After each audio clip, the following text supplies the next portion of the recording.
You know, new location. I was really looking forward to knowing what album I would review here first, you know? Maybe the new Linkin Park, or Jack White, or Mastodon, or Coldplay, you know? Something I could actually say something good about, but then I see a freaking link to an album stream on Dead and Hip Hop, and now I gotta talk about this piece of crap. Just roll in the intro.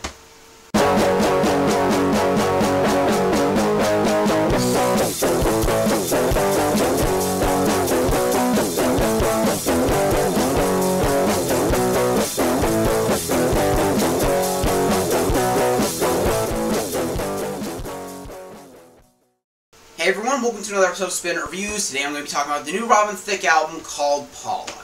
Look, I know Robin Thicke has been in sort of the pop music world for a bit over a decade now, making albums that just barely scrape the bottom of the top 40 in terms of hits.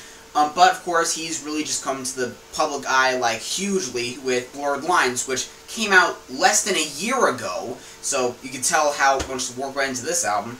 And I didn't hate Blurred Lines as much as a lot of people did. I really want to like this guy.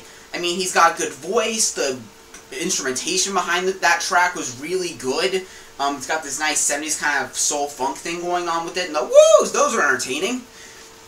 And then I listened to the album with the same name, which again came out a little less than a year ago, and it's half decent. There are a ton of clunkers for sure, but at least half of it I found to be pretty enjoyable, happy pop songs, you know, like Ooh La La, Ain't No Hat for That, which actually had a pretty decent message to it. For the Rest of My Life was pretty sweet. The Good Life, it had a nice little concept going on with it.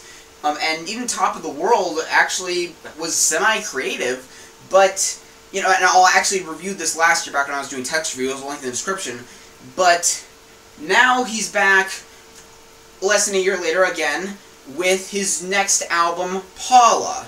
Now, for those of you fortunate enough to not follow the celebrity gossip and stuff, first of all, good for you.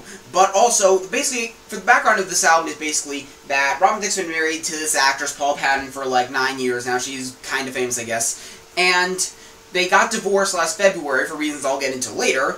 But basically, right after that, he decided to spend a month in his studio recording a bunch of songs whining about her. Now, don't get me wrong, breakup albums can work. They've been some of the most acclaimed in history, I believe, from Marvin Gaye, Beck, from most recently albums like Jimmy Eat World's Damage, or Phanogram, or heck, my album of the year so far is new Beck. Maybe, you know, an Apple, or just the point is, breakup albums can be really effective if done right. The problem is that this does everything wrong.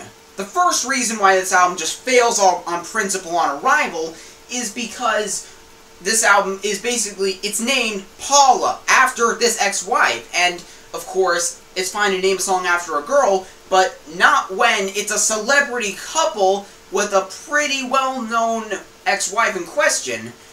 This is basically musical blackmail, that's what it is. And the other reason why this album's pretty much dead on arrival is because you know why Paula and Robin got divorced? Because Robin was caught cheating on her multiple times. So basically, this is just so manipulative in that he's constantly whining and whimpering and just playing himself off as the victim in this, when really, if anything, if she was a musician, I'd buy Paula's album more realistically. I mean, granted, this is coming from a big fan of her.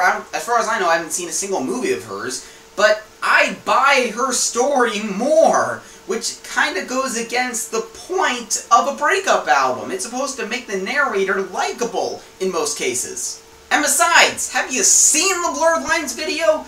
I mean, no matter how hot Emily Ratajkowski is, it's kind of an elephant in the room, don't you think? First off, let's talk about this thing musically. And musically, it's nothing.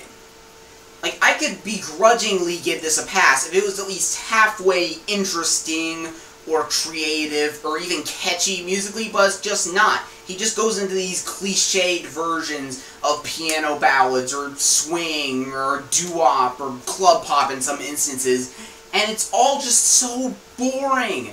And in most cases, it's pretty much just the same 4 or 8 bars repeated over and over the course of the 4 minutes, or even on the case of the first track, 6. Speaking of You're My Fantasy, that song, it's sad as it is, I'd probably make it one of my top 5 on the album, but it just sounds like It sounds like that stock Spanish guitar song you hear in the background in Mexican restaurants. Yeah, just picture that, but with about 5,000% more whining.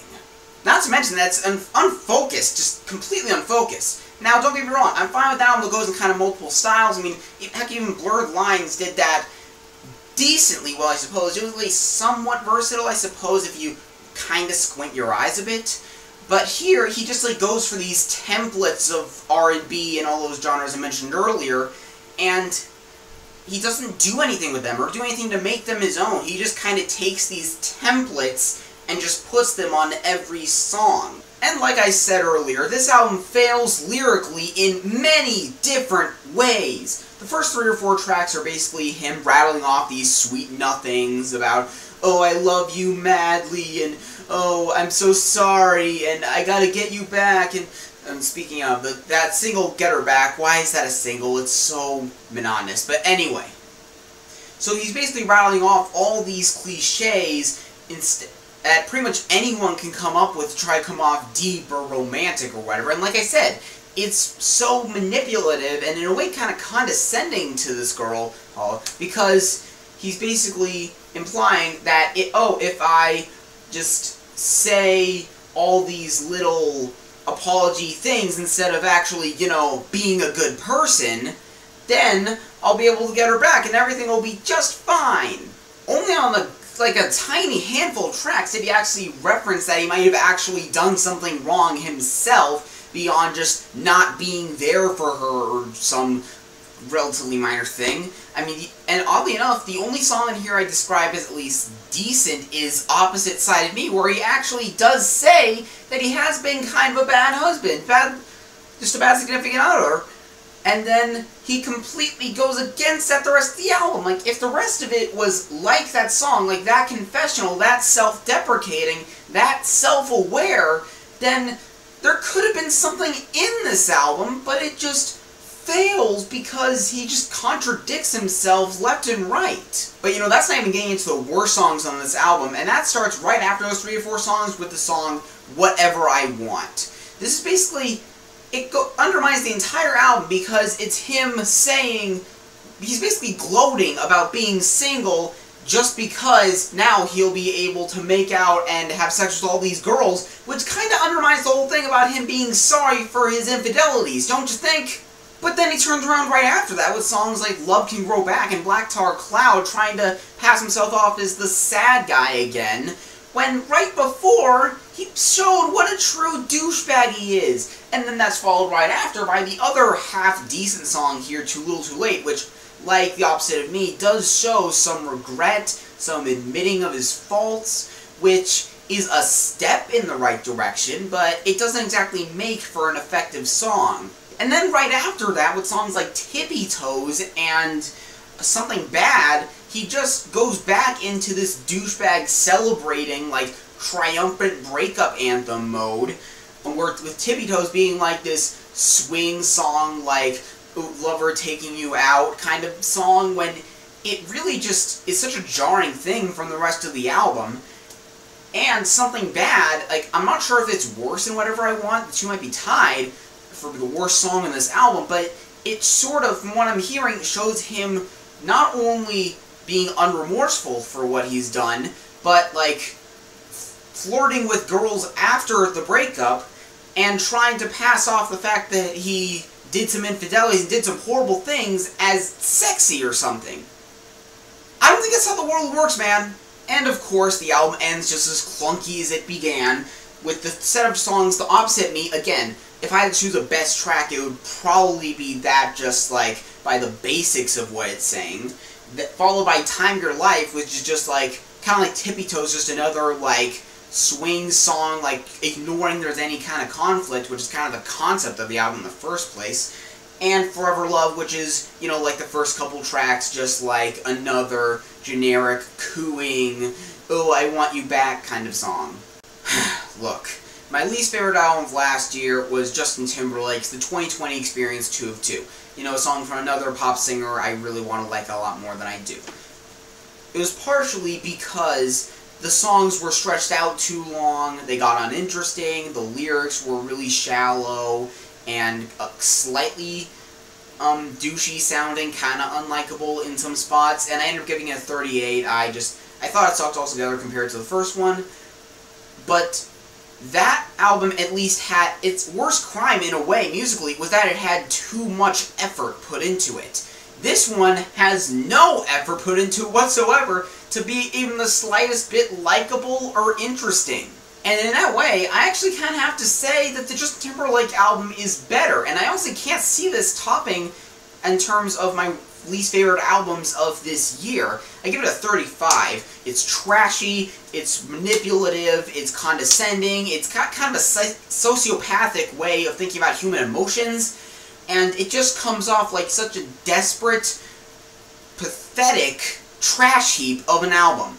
And I know some of you guys in the comments, and you're probably going to write this because you didn't even finish the video, are going to be saying that I gotta take this out of the context of the guy's personal life and personality and stuff like that, and just accept it as an album on its own merits.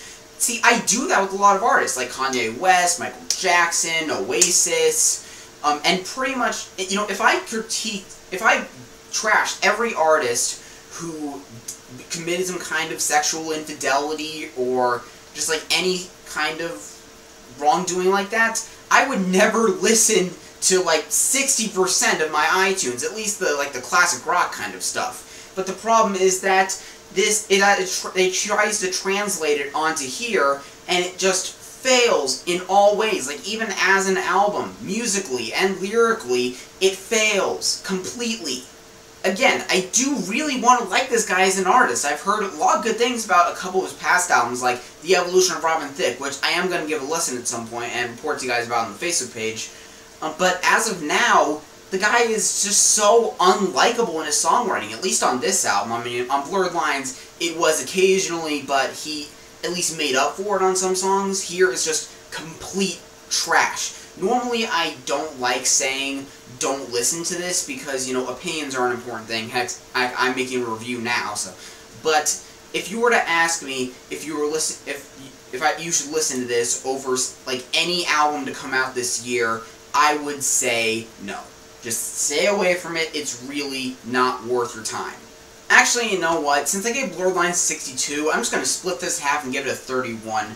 Mostly because not only is it a bad album on its own merits, but like I discussed earlier, it's just despicable in principle and concept. So, yeah, what do you guys think about this album? I'm hoping that you feel the same way.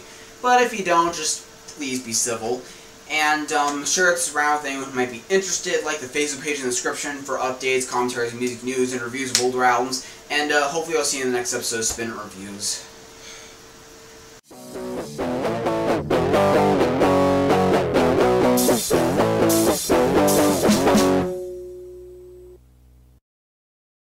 You know, just a few days ago I was thinking that, you know, in my Eric Church The Outsiders review, I might have been a bit too harsh on Cold One and, like, Wrecking Ball. I mean, sure, they're bad songs, but, you know, maybe I shouldn't be yelling about music, you know, getting all riled up and stuff. And figured, you know what, maybe I shouldn't go just above raising my voice. Then this album had to come along, and so much for that.